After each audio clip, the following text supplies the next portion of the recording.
3 carrés. Ah ben là, c'est les petits Renault, ça, oui. Voilà. Allez, allez, ce petit drapeau en haut, là, vous voyez, hein. Ah oui, c'est ça. C'est bien ça, les petits chars.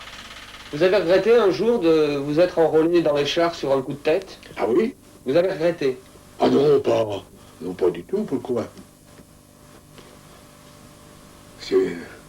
J'étais un jeune homme libre, j'avais ma mère, c'est tout.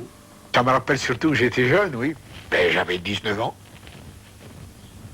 J'ai été incorporé au mois d'avril, j'avais 18 ans.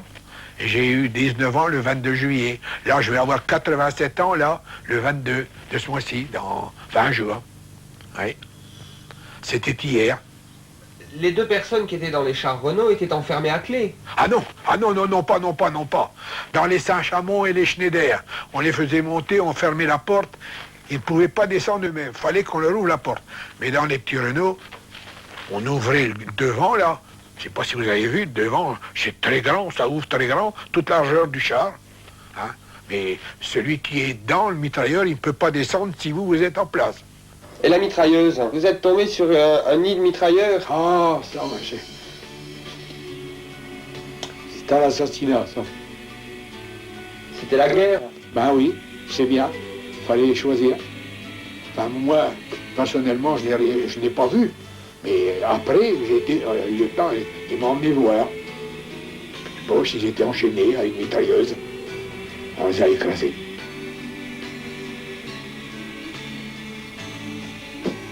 C'était fréquent, ça? Non, mais des brûlés, oui. Oui. Ah, vous faites que tout ça, la peine.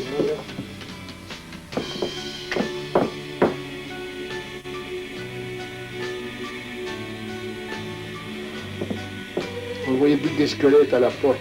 On avait essayé de les sortir, tout ça. Ouais.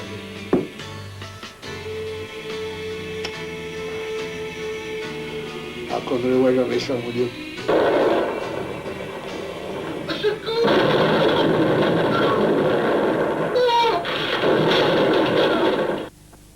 Ces chars qui sont derrière nous, c'est ceux-là que vous conduisiez? Ah non, pas du tout, monsieur. Pas du tout. Moi, j'ai conduisé des petits Renault. C'est tout. Ça, c'est des chars anglais, ça. Trop lourd. Ils n'ont rien fait du reste. Et moi, ils sont fait tuer pour rien. Et tout. Et essais d'une arme nouvelle, quoi. Hein? Et votre char était très léger. Combien vous étiez à l'intérieur? À 2 seulement. 2. Un mitrailleur ou un canonnier, un conducteur. Ouais. Donc vous étiez conducteur, oui. Et vous étiez où dans le char? Ben, en avant, premier. Il y en a un qui est dans la tourelle et un qui est pour conduire. C'est tout. C'était facile à conduire? Oh, n'importe qui pouvait conduire ça. Du reste, ça suit toujours droit, à une condition que vous ne déverriez pas ou d'un côté ou de l'autre.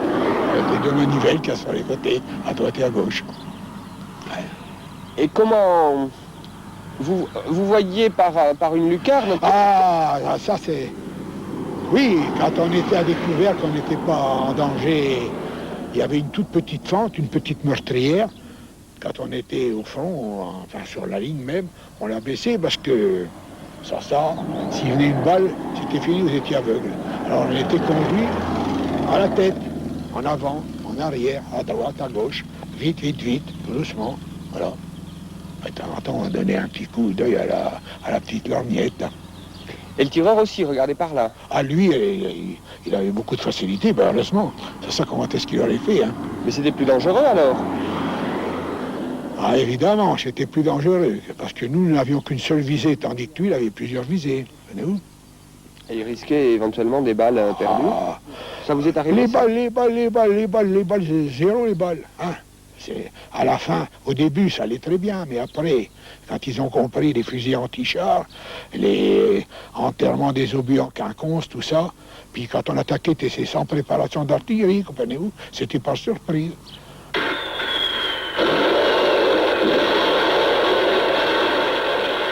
Vous allez souvent dans les cimetières militaires? Ah non, ça me fait trop mal au cœur. Oh non, j'ai même pas sur la tombe des miens, alors.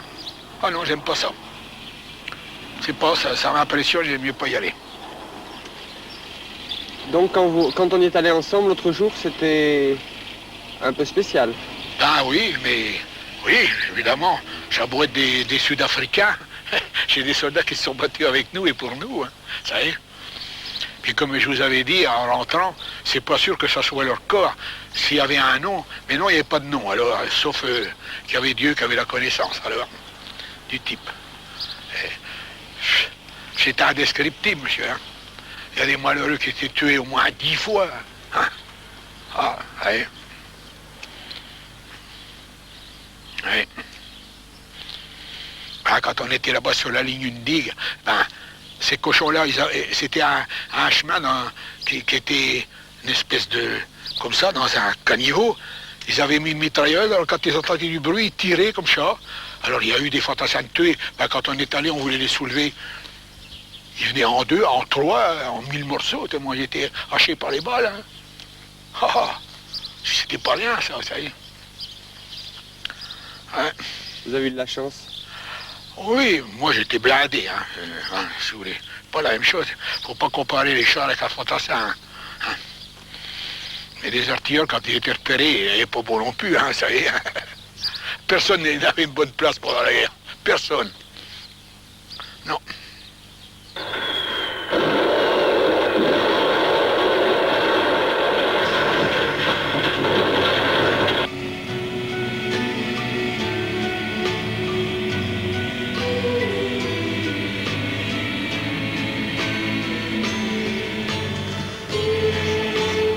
Vous me disiez hier que vous n'avez jamais eu peur de la mort. Non, mais vous avez... c'est-à-dire, j'ai pas eu peur, je n'ai jamais pensé mourir, c'est pas la même chose, comprenez-vous. Mais peur, je l'ai eu, celle de la soif, comme tout le monde, vous savez, je ne peux pas vous expliquer, il faut y avoir été, hein. Ça, il ne fallait pas savoir. Hein. Et, à chaque instant, chaque seconde, c'est la mort, quoi, pas de doute, hein. Alors, pour expliquer, c'est difficile. Et la peur de la soif, je l'ai eu comme tout le monde. Puis cette attente, là, vous savez, avant de s'en aller, l'attente, c'est terrible, hein. Attendre 2-3 heures pour savoir où vous allez aller, si vous allez pas être dîner, tout ça. J'avais pas peur, je sais pas, il y a eu cette intuition-là de ne pas mourir, quoi. Parlez-moi du capitaine Estève. Ah, l'exécution du capitaine Estève. Racontez-moi. On s'est d'abord levé à 3 heures du matin. On nous a donné un fusil, un sac à dos, et on est parti pour le peloton d'exécution, là, au fort de Vincennes, ça s'appelle. Alors, moi, j'ai été versé dans l'artillerie lourde à cause de mon métier. Alors, quand on a fait à droite, c'était moi le plus petit, j'étais tout à fait au bord de la route, où est arrivé le convoi, avec le capitaine Estève. C'est amené 2 voitures Panhard, dont une 3e. Alors aussitôt on nous a fait présenter les armes. Un commandant nous avait présenté les armes. J'ai vu un grand gaillard, blanc comme la mort. Il n'y avait plus de boutons, il n'y avait rien, il était dégradé. Et en nous voyant en garde à vous, il a crié « Quelle est cette infâme comédie? Reposez armes !» Alors on a reposé les armes, nous on ne savait rien. Alors le vrai commandant nous a crié «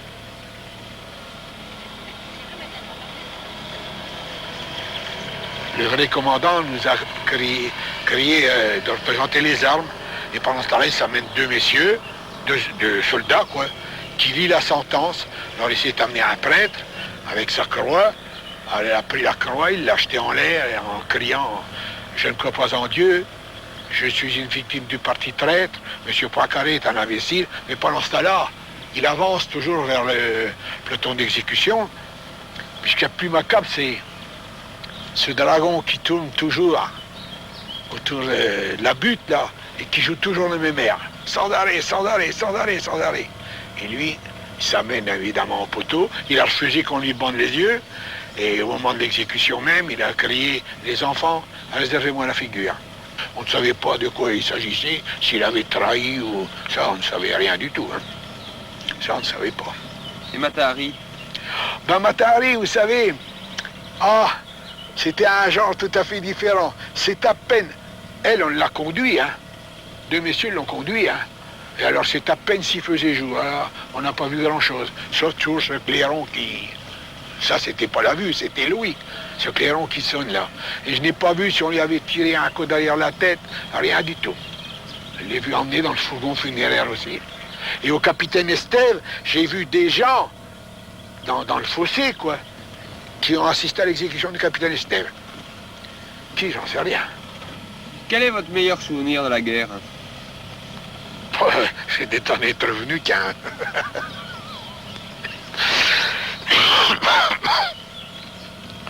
Ouais. Il y a eu des bons moments. Ah oui. Ah, quand on était au repos, ben, on faisait comme tous les autres, hein, on s'amusait. Hein. Vous aviez l'impression parfois que c'était injuste, ce qui se passait? Vous savez, moi, j'ai pas été appris. J'étais plutôt appris revanchard, vous savez. Ah, comme je vous ai dit hier, hein. Vous savez, ça commence tout petit. Ça commence quand on est tout petit, à l'école où on vous conduit. Votre vieux maître qui vous dit t'aimeras ta mère, ton père et ton pays, ça, on ne peut pas l'oublier. C'est pour ça que ma génération, celle d'aujourd'hui, elle ne vaudra jamais celle-là aussi. Non. Non. Pas possible, ça. Aujourd'hui, c'est la politique véreuse, pourrie, hein, le mensonge. Oh non. Quel est votre mauvais moment? Ah ben, le plus mauvais moment, c'est la première fois qu'on a monté au front. Hein. On n'était même pas encore descendu des tracteurs, là. Allez, tout le monde en l'air. Il a fallu foutre le caleçon de pied pour se former. Bon, puis alors, je ne vais pas encore vous raconter. Oh non, pas.